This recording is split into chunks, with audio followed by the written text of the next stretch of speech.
This is the chapter of sound, also known as part 2 of general wave properties. That's why you see the learning objectives starts from E and ends with J. This is assuming you already know about what are transverse waves, you've known about the wave equation, you know what are the characteristics of the graphs. And now we're going to move on to the part which we didn't really talk about, which is the longitudinal, or as some call it, longitudinal waves. First, we need to know some examples of the longitudinal waves. In this chapter, surprise, surprise, there's only two examples that you should remember. First example of longitudinal wave is sound, and the second example of longitudinal wave is actually ultrasound. Yeah, both are sound. These two examples will always be tested. So they ask you, what's a longitudinal wave example? Oh, sound. What's another? Ultrasound. Now, so what if we know the examples? We need to now know how sound is actually being produced. If you were to take a look at the learning objective F, it just says for sound to be produced, there must be a vibrating source and a medium is required. So let's break that down a little bit. Now, you realize that this actually doesn't tell you how sound is actually produced, right? Okay, vibrating source. So then how is sound produced with that vibrating source, isn't it? So I'm gonna show you some diagrams and then I'll show you a video. All right. And the first diagram I'm gonna show you is one of a loudspeaker. And I'm gonna show you the side view of the loudspeaker. Now, as some of you may know, for a loudspeaker, when you play music, you're going to see something known as a diaphragm or the skin of a drum, if you want to imagine that way.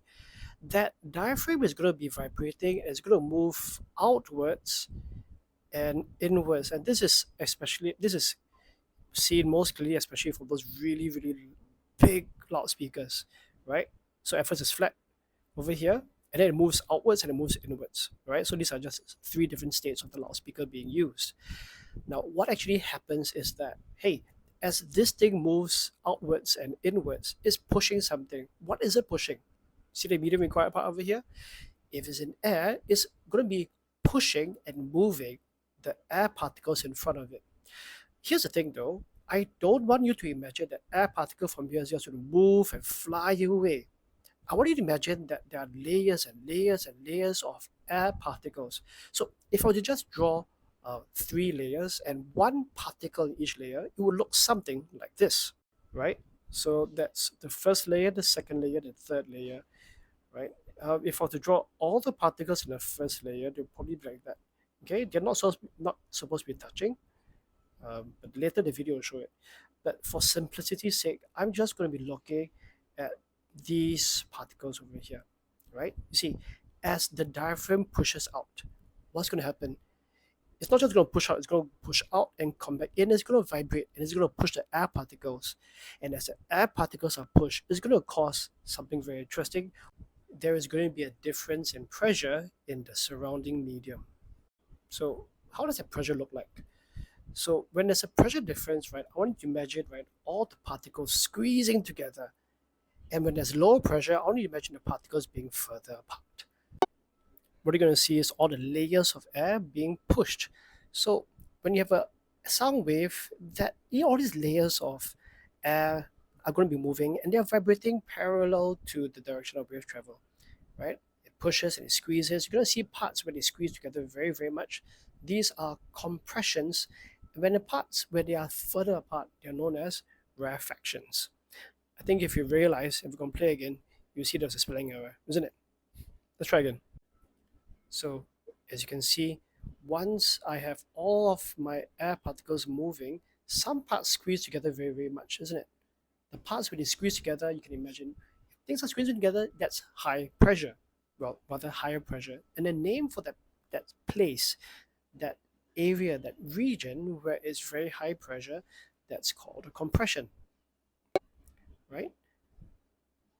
And it moves along this sound wave. The air particles, they don't leave, they vibrate back and forth. You realize that?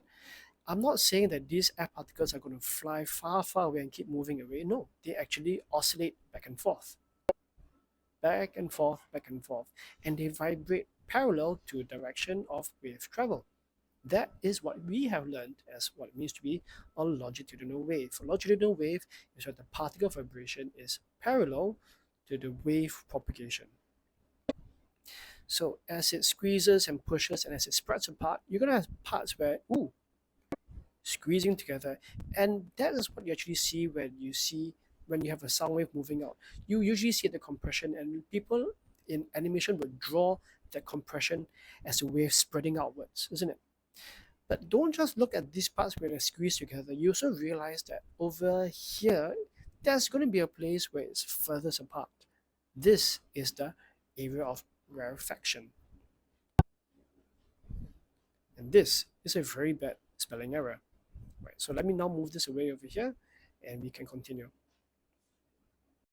Since we measured about the pressure differences, it is more interesting to see about how the pressures are different as you move along.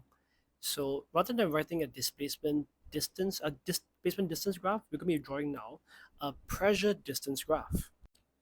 So just to make clear how we're going to do it, let me now try to make this bigger. And we're going to use those particles to help us see how the graph would look like. Okay, something like this. Okay, so I'm going to try to put this right above here. Okay, so I want to look at this compression over here. Okay, so compression is here, rarefaction is here, compression is here. So the parts of compression would have the highest pressure, isn't it? So somewhere here, correct? And the parts, right, somewhere here, right? And the parts of rarefaction would have the lower pressure. It is not zero, but it's lower. You see that? And once again, over here would have the highest pressure. So I can actually draw my graph that looks something similar to this. Right? And if they continue it, of course, it looks something like this. Isn't it?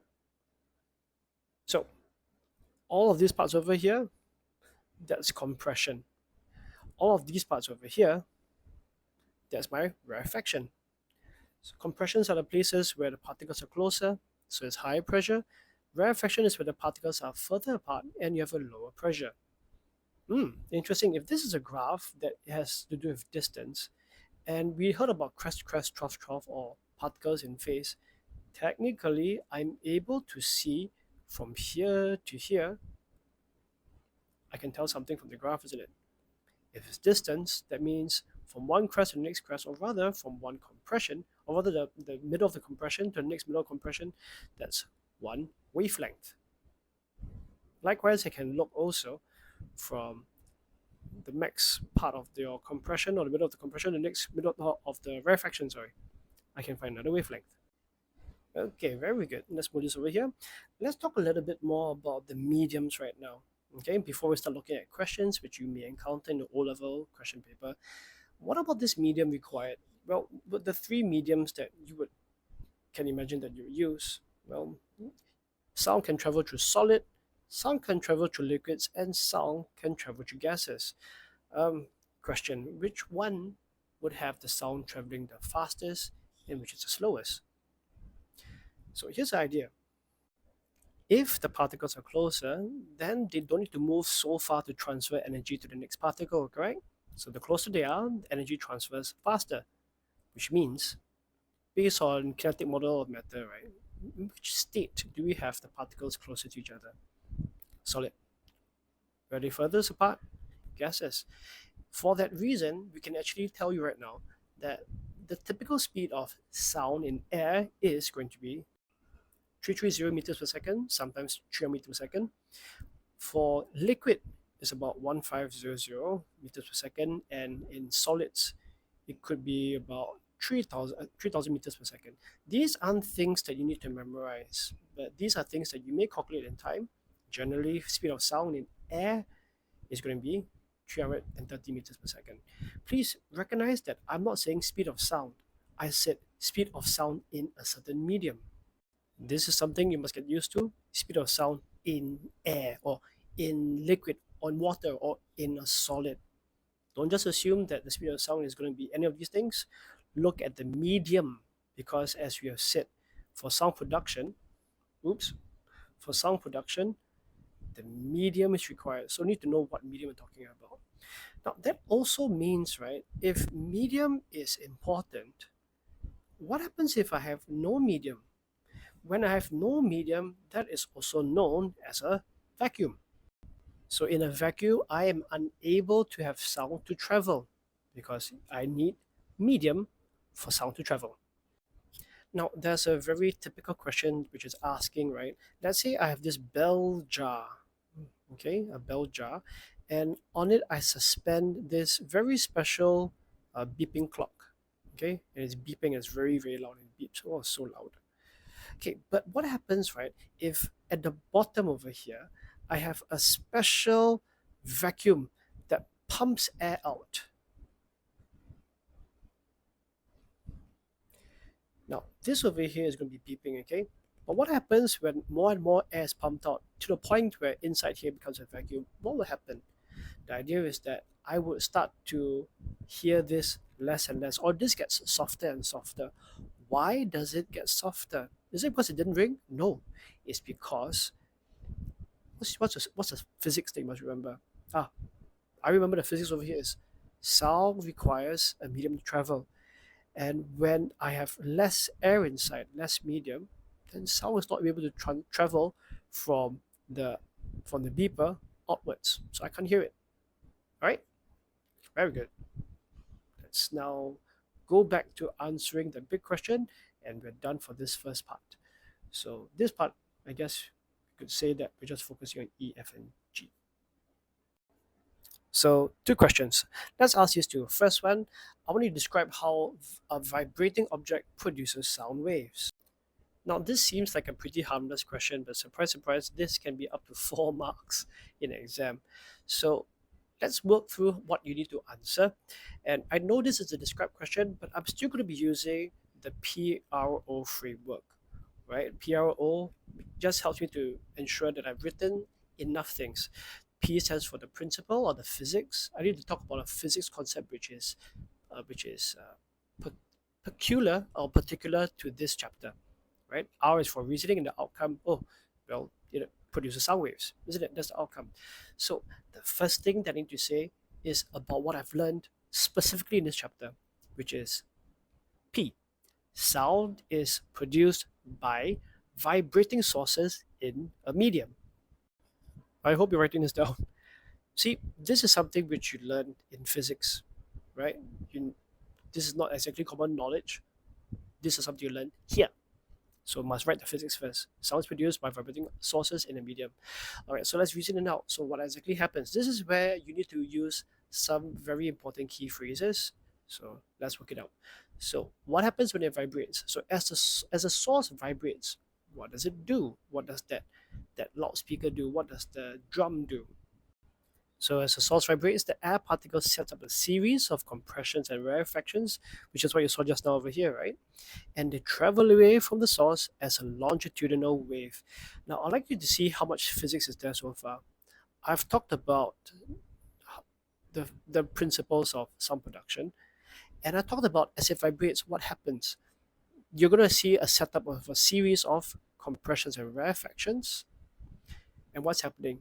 They're traveling away. How are they traveling away? Are they traveling at like a transverse wave? No, they're traveling as a longitudinal wave, right? Which tells you that you understand that the particles are moving parallel to the wave propagation. Nice. Did I answer the question? If you're not sure, then we end off with the outcome, which is energy is transferred away from the source from air particle to air particle. There we go. There we go. So what are some things you must remember? First, let's remember that you're able to tell me that there is a vibrating source in a medium. And then after that, air particles will set up a series of compressions and rarefactions. And how do they travel away? They travel away as a longitudinal wave. So 1, 2, 3. So these are the 3 big things that you must be able to remember when it comes to talking about sound. Do you talk about crests and troughs? No, you see, in sound, we talked about compressions and rarefactions. Do you talk about wavelength here? No. What we discussed about was about vibrating sources and medium. And is this a transverse wave? No, it's a longitudinal wave. That's why this very, very small, short question can be a very, very heavy weightage. 1, 2, 3. All right. One last question and we call it a day. Let's talk about what happens to the speed of sound when air temperature increases. All right, so let's phrase in a question over here. This could seem a bit tricky because it requires you to talk about kpmm, right? So let's go again to PRO and let's see what are some of the physics you must remember. What do you know about the particles when temperature increases? Well, the first thing I do know about it is as temperature increases, the average KE of particles increases. Now, how does that help me to explain anything? Well, the reason is this. As the particles move faster, well, what happens to collision? Yeah, they collide more quickly and more frequently. Quickly meaning because if you're looking at one particle far, far to the left, another particle far, far to the right, it's going to take some time for them to collide, right? That's what happens in gases. But in solids and liquids, right, the particles are close to each other. They're going to collide with one another rather quickly. So this is the reasoning. And finally, why does the speed of sound become faster? It's because the transfer of energy will be faster and the speed of sound increases. Take note, I did not say sound energy because we already know there's only six energy stores, CEGKIN. So please be careful. Don't say sound energy. Great. So afterwards, you'll be looking at pitch and frequency, looking at echoes, and also at ultrasounds. I'm not sure if I zoomed away from the question too quickly. All right, so that's it for the first few learning objectives. Check in later for the next part of the chapter of sound.